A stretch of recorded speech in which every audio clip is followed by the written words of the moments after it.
Hello, this is Module Reflections 2, and I'll be going over two main questions today.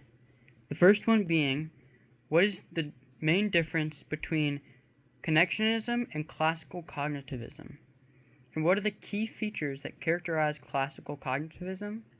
And what are the key features that characterize connectionism? And then the second question is, explain at least three critiques that classical cognitivism faces and three critiques that the connectionist perspective encounters. So now to answer the first question of what are the similarities and differences between connectionism and classical cognitivism. What are the key features that characterize classical cognitivism, and what are the key features that characterize connectionism? Connectionism and classical cognitivism are two influential theories in cognitive sciences that have offered distinct perspectives on how the mind processes. Here's an overview and their similarities and their differences. First, I will be going over the similarities between connectionism and classical cognitivism. There are 3 points. The first one being, they both have a goal of explaining cognition. They both aim to explain how our cognitive processes work, such as learning, memory, and reasoning. And my second point is, they are both symbolic and representational. They both assume that the mind uses internal representations to process information and relay it to our body. My third and final point on the similarities is they both use computational models. They both employ computational models to simulate cognitive functions, although these models are very different between the two. Now we'll be going over the key differences between connectionism and classical cognitivism. The first one being nature of representation. For classical cognitivism, it proposed that knowledge is represented symbolically and that cognition is rule-based manipulation of these symbols. But in connectionism, it proposes a distributed model where knowledge is stored in patterns of activation across networks rather than discrete symbols. Representations are typically distributed across many units or neurons, and individual units have no inherent meaning. My second point in the key differences is information processing. So in classical cognitivism, they teach a step-by-step processing method where cognitive processes are executed sequentially, following strict rules, almost like a computer program. But in connectionism, they use a parallel approach with many nodes activated simultaneously. Learning occurs through adjusting the strength of connection between these nodes, which occurs close to how neurons happen in the brain. My third point in the differences is learning mechanism. So in classical cognitivism, it teaches that learning is often seen as encoding new information into fixed rules or symbols. Knowledge is added or altered by modifying these rules or these symbols.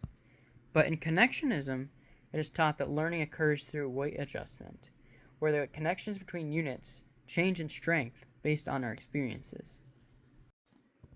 My final point is flexibility and robustness. So in classical cognitivism, since it's rule-based, it tends to be less flexible with ambiguous data, noisy data, or incomplete data. But in connectionism, neural networks are generally more robust and capable of handling these things that are incomplete or ambiguous. Now I'll be going over the key features of classical cognitivism. The first one being symbolic representation. Knowledge is represented by symbols, often in the form of propositions, rules, or language-like structures. Another key feature is rule-based processing. So classical cognitivism uses strict predefined rules that operate on symbols to produce cognition. Another key feature is serial processing. Classical cognitivism processes information in a sequential linear manner. Another key function is modularity. Different cognitive functions are often thought to be produced by distinct specialized modules. Another key feature is syntax and semantics. A clear distinction is made between the structure and the meaning of information, similar to a computer program. The final key feature is productivity. The system allows for the generation of novel and complex structures by combining rules in new ways. Now we'll be talking about the key features of connectionism. The first one being distributed representation. Information is represented across a network of interconnected units rather than in one single location or symbol. The second key feature is parallel processing. Many units process information simultaneously, representing the parallel nature of neuroactivity in the brain, and allowing for many different things to happen at once. The next key feature is learning through weight adjustment. Learning or gaining knowledge through connectionism involves adjusting the weights between nodes based on experience, allowing the system to learn from your previous examples. My next key feature is graceful degradation. The performance degrades gradually if units are damaged or connections are damaged, which is similar to how the human brain works. The next key function is emergent properties. Cognitive abilities emerge from the interaction of simple units rather than following pre-programmed rules or symbols. The next key feature is pattern recognition.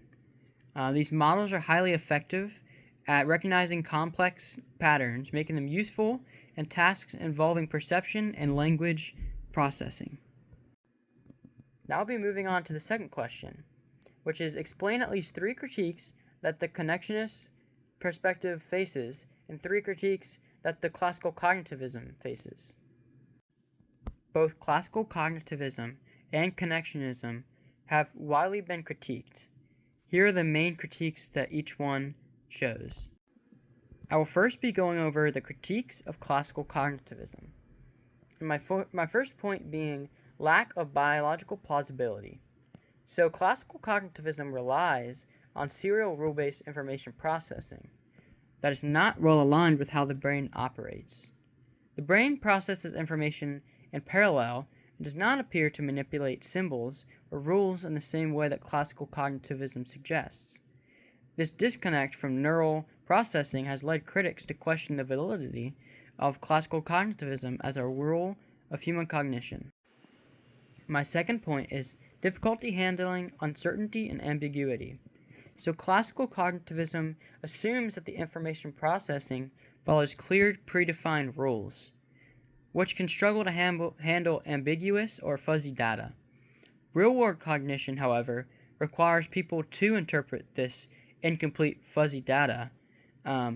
This inflexibility has led to challenges in modeling tasks like natural knowledge understanding, where multiple interpretations are possible when trying to interpret language, which you need real-world knowledge to play a critical role in this context. The final critique of classical cognitivism is limited ability to explain learning and adaptation. So classical cognitivism generally treats learning as the addition or adjustment of rules, which doesn't fully capture how humans learn through experiences, especially in areas like perception and language. Humans show remarkable adaptability and flexibility, rapidly adjusting to their environment and new information without requiring a new set of rules. Now I will be going over the critiques of connectionism. The first critique is limited explanation of symbolic reasoning and abstract thought. So connectionism, while strong at modeling reasoning and pattern recognition, struggles to explain higher-level symbolic reasoning, such as language syntax or mathematical reasoning.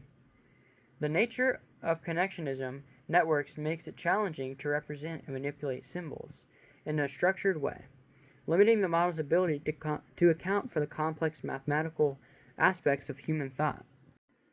The next critique that I have is openness to overfitting and lack of interpretability. So connectionist models, particularly large networks, are sometimes prone to overfitting, which is where they perform well on training data, but don't perform well on new data. Additionally, these models lack interpretability. It is difficult to understand how they came to the conclusion that it did. The final critique is difficulty with hierarchical and sequential processing. Human cognition involves hierarchical and sequential processing, where complex ideas are built on similar ones and processed in a logical sequence. Connectionist networks often struggle to model these hierarchical dependence effectively, as they process information in a more associative and parallel manner. In conclusion, there are many differences and similarities between classical cognitivism and connectionism, but neither of them are completely right, as you can see from the many critiques that each one poses.